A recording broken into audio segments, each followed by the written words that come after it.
Hello guys, അപ്പോൾ രാവിലെ തന്നെ വീട്ടിലെ കുറച്ച് ജോലികളൊക്കെ ഒതുക്കി ബ്രേക്ക്ഫാസ്റ്റ് കഴിച്ചിട്ട് ഞാൻ കാഞ്ഞിരപ്പള്ളി വരെ ഒന്ന് പോവുകയാണേ. ഇന്ന് നമുക്കൊരു കല്യാണമുണ്ട്. അപ്പോൾ സ്ട്രോബെറിയിൽ പോയിട്ട് കുറച്ച് സാധനങ്ങളൊക്കെ വാങ്ങിക്കാനുണ്ടായിരുന്നു. അവിടെ നിന്ന് എനിക്കൊരു മെറൂൺ ഷെയ്ഡിലെ കമ്മലായിരുന്നേ വേണ്ടത്. ബോക്സിലുണ്ടായിരുന്ന ഒരു എനിക്ക് ഇഷ്ടപ്പെട്ട എല്ലാ കമ്മലും പെറുക്കിയെടുത്തിട്ട് അതിലൊരെണ്ണം സെലക്ട് ചെയ്യുവാണ്. ഇപ്പോൾ ലാസ്റ്റ് കാണിക്കുന്ന ഈ കമ്മൽ ഞാൻ അവിടെ നിന്ന് എടുത്തിട്ടുണ്ട്. അവിടെ നിന്ന് ബാക്കി ഐറ്റംസ് ഒക്കെ എടുത്തിട്ട് പിന്നെ നേരെ ത്രെഡ് ചെയ്യാൻ വേണ്ടി കൊറിയൻ സലൂണിൽ പോയേ. ഇനി തിരിച്ച് വീട്ടിലോട്ട് പോകുന്ന വഴിക്ക് വേണം നമുക്ക് സ്റ്റിച്ച് ചെയ്യാൻ കൊടുത്ത ഡ്രസ്സ് വാങ്ങിക്കാനേ. അപ്പോൾ കഴിഞ്ഞ വീഡിയോയിലൊക്കെ പറഞ്ഞ പോലെ പരാഗിൽ നടത്ത മെറ്റീരിയൽ ഇന്നാട്ടോ സ്റ്റിച്ച് ചെയ്ത് കിട്ടുന്നത്. അപ്പോൾ നമ്മുടെ വർക്ക്ഷോപ്പിന് അടുത്തായിട്ട് തന്നെ താമസിക്കുന്ന ഒരു ഇത്തായെ കൊണ്ടാണ് ഡ്രസ്സൊക്കെ സ്റ്റിച്ച് ചെയ്യിപ്പിക്കുന്നത്. പിന്നെ വീട്ടിലൊക്കെ എത്തി എല്ലാവരും റെഡിയായിട്ട് വന്നപ്പോഴേക്കും ഏതാണ്ട് സമയം 12:30 എടുക്കാറായിട്ടുണ്ടായിരുന്നേ. എപ്പോഴും ഞാൻ എടുക്കുന്ന മെറ്റീരിയലിന്റെ അത്രയൊന്നും റേറ്റ് ഒന്നും ആവാത്ത ഒരു സിമ്പിൾ ഡ്രസ്സായിരുന്നേ. പേഴ്സണലി എനിക്ക് ഒരുപാട് ഇഷ്ടപ്പെട്ടു ഈ ഡ്രസ്സ് ഇട്ടിട്ട്. അപ്പോൾ കണ്ടിട്ട് നിങ്ങൾക്കൊക്കെ ഇഷ്ടപ്പെട്ടോ എന്ന് പറയണേ. അപ്പൊ ഇന്നത്തെ കല്യാണം എൻ്റെ ഉമ്മച്ചിയുടെ ഉമ്മയുടെ കുടുംബത്തിലൊരു കല്യാണമാണ്. ദിമഹലിൽ എത്തിയിട്ടുണ്ടേ.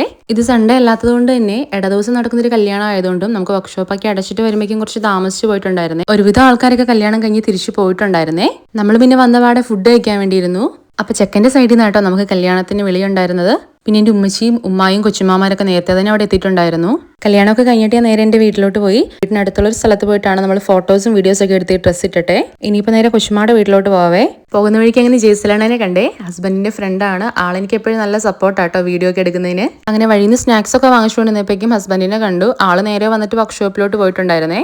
അങ്ങനെ നമ്മളെല്ലാവരും കൂടെ നേരെ കൊച്ചുമാടെ വീട്ടിൽ പോയി കുറച്ച് സമയം കഴിഞ്ഞപ്പോൾ തന്നെ മഴയായേ. പിന്നെ അവിടെ ഇരുന്ന് ചായയും സ്നാക്സ് ഒക്കെ കഴിച്ചു.